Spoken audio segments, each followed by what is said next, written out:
Usually আমাদের কাছে যে পেশেন্টগুলো আসে যাদের আমরা একটি রোগ নিয়ে কথা বলবো, এটি হচ্ছে অ্যাডিনোটনসিলাইটিস।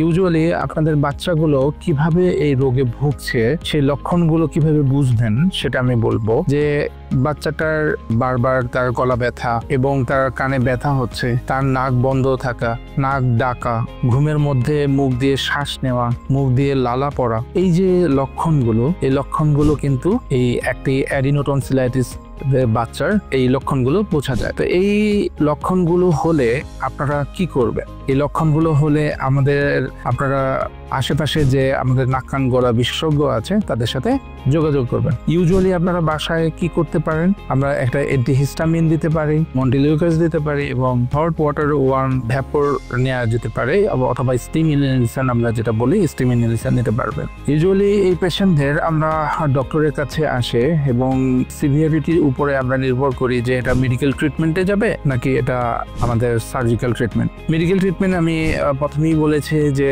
লং টার্ম আমাদের একটা অ্যান্টিহিস্টামিন, একটা মন্টিলিউকাস, একটা নেজাল স্প্রে আমরা ব্যবহার করে থাকি। যদি এগুলোতে আপনাদের না কমে সেক্ষেত্রে আমরা সার্জারিতে, কখন আমরা বলবো যে এটা সার্জারিতে যাবে? সার্জারিতে তখনই যাবে যখন এই বাচ্চার অমনোযোগী হচ্ছে, তাদের স্কুল পারফরমেন্স কমে যাচ্ছে এবং তারা দীর্ঘদিন ধরে তাদের হচ্ছে এই অ্যাডিনোয়েডের জন্য যে মুখ দিয়ে শ্বাস নেওয়া, নাক ডাকার কারণে তাদের হার্টেরও প্রবলেম হতে পারে। এই রোগের জন্য আমাদের আরো কিছু অর্গান আছে যে বডিতে, এই অর্গানগুলো এফেক্টেড হতে পারে, যেমন হার্ট, কিডনি, এইসব অর্গান এফেক্টেড হতে পারে। সেক্ষেত্রে আপনাদের যেটাই আমি উপদেশ দিব যে এই ধরনের বাচ্চাদের আপনি আশেপাশে যারা ইএনটি ডক্টর আছেন, নাক কান গলা বিশেষজ্ঞ আছেন, তাদের কাছে শরণাপন্ন হওয়ার জন্য।